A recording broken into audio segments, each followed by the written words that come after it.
Hello everyone. Today we will discuss about kingdom Monera. In Monera, we will start our discussion in bacteria. Okay. So, bacteria. What is a bacteria? See, in the earlier times, what happened is when microscope was not discovered, people or the scientists used to think it as a bag of enzymes. Bag of enzymes. This was before the discovery of microscope. Now since or after the discovery of the microscope in the 17th century, when microscope was discovered, when bacteria was seen under the microscope, then people came to know about the different features of the bacteria. So the different types of features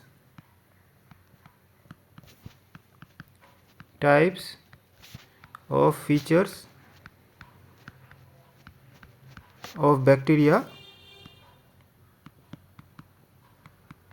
could be identified.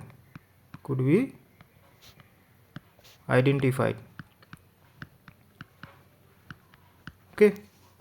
So the few things that was known about the bacteria was that it was a prokaryote.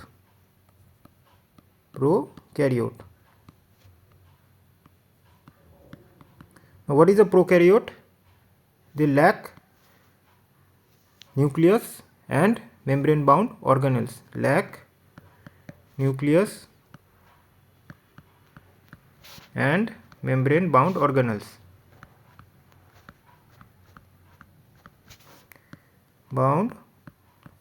Okay. So this was known about the bacteria after the discovery of microscope. Now what happened is that the scientists discovered that the bacteria had different types of shapes and sizes. Now we will discuss about shapes and sizes of different types of bacteria. First we will discuss about size of bacteria. See, the bacteria has an adequate size, means optimum size. It is neither too large nor too small, depending on its features, such as if we say the size of the bacteria is small enough,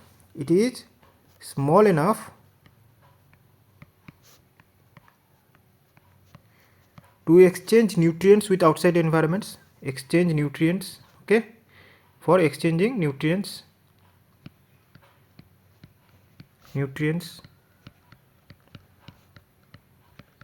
to easily eliminate waste to the outside environment, okay, eliminate waste, to take in nutrients from the outside environment, and to eliminate waste are the key features. Okay. The third is interacting with the outside environment or adaptation to the outside environment. Interaction to the outside environment.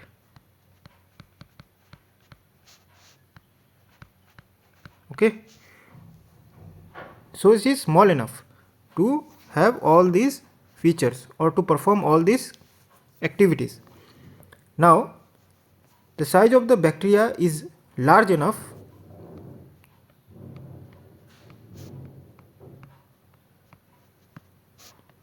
to perform several other activities, such as metabolic activities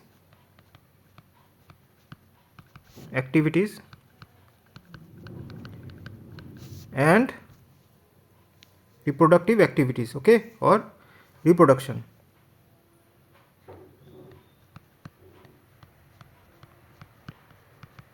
See, if the size would have been little bit smaller, means smaller than that adequate size or the optimum size, then the reproduction or the metabolic activities would have not been possible. Okay, because for that you need space or volume. Okay. Now let's discuss about shapes of bacteria. Shapes of bacteria. See, there are different types of shapes of bacteria, but first we will understand what defines or what are the requirements for these shapes. Why there are different types of shapes of bacteria? See, first you need to understand is that shape is a selective features. Shape is a selective feature. Okay, shape is a selective feature.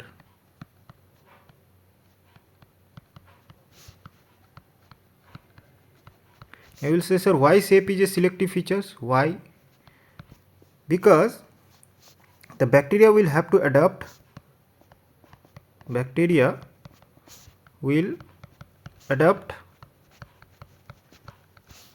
to the outside environment. Outside environment. Okay. Now, since it has to adapt to the outside environment, it needs the features that will help it survive in that environment. So it is adaptive in nature and it is selective in nature.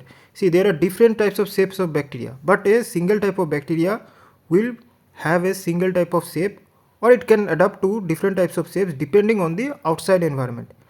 Okay, different types of shapes are available to a bacteria, but it will adapt to a particular type of shape, or it can change its shapes depending on the outside environment. Okay, so shape is a selective feature.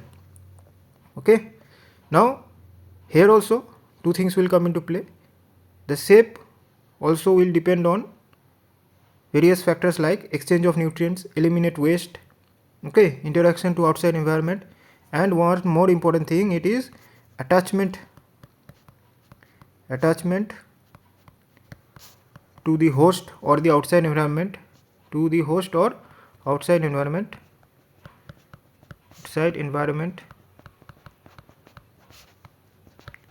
or host. So shape also plays a key role in all these features. Okay, one more thing you need to understand. Suppose if I give you an example,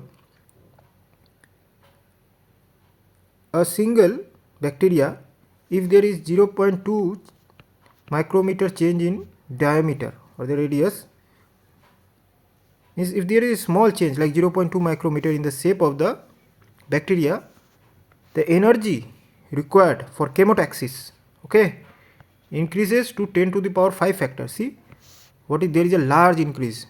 Okay, so this is what shape does to a bacteria.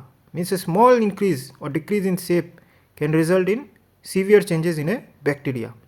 Okay, now there are different types of shapes in a bacteria. What are the different types of shapes? First is the circular shaped or cocky. Okay, it is a circular shaped or coccus. Now if two such bacteria, then it is diplococci. Okay,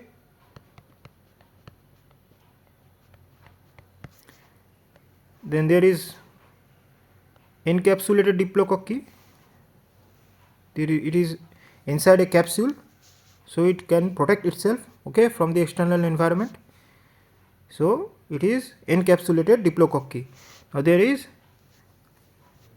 another shape, that is rod shaped. These are known as bacilli or bacillus. Okay, these are rod shaped. Okay, there can be two like this, or they can also increase from 2 to more. Okay, then there is another type, suppose that is spiral shaped, like this. These are the flagella. Okay,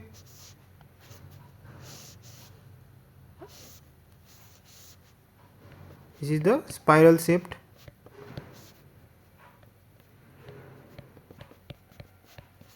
And the other is the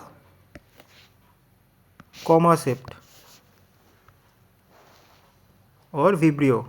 Okay, these are generally comma shaped.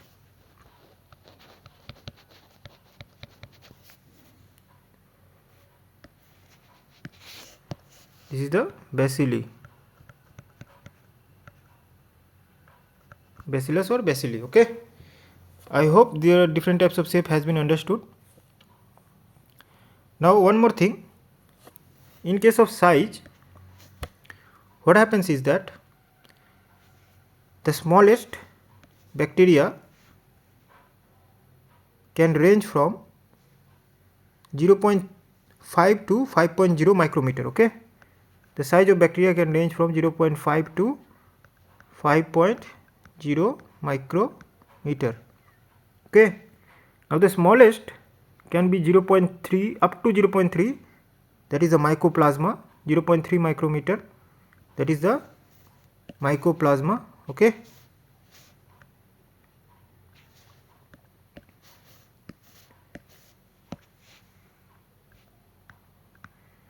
mycoplasma.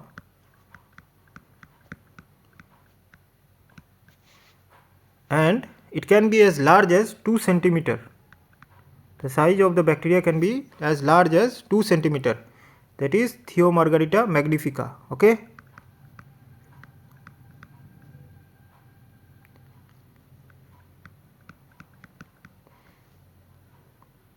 magnifica. I hope this is clear up to here.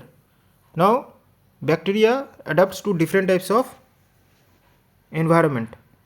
Now what are the different types of environment bacteria will adapt to, or the habitat of bacteria?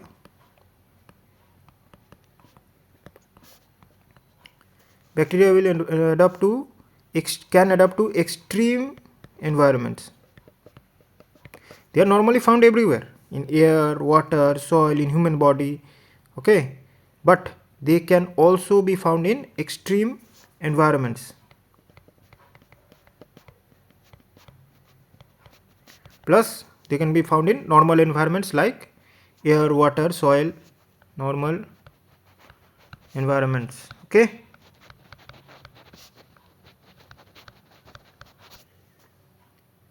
now they can form different types of relationship with other organisms. These are mutualistic relationship, commensal relationship, or parasitic relationships. We will study about these different types of relationships in future classes. So this is up to here.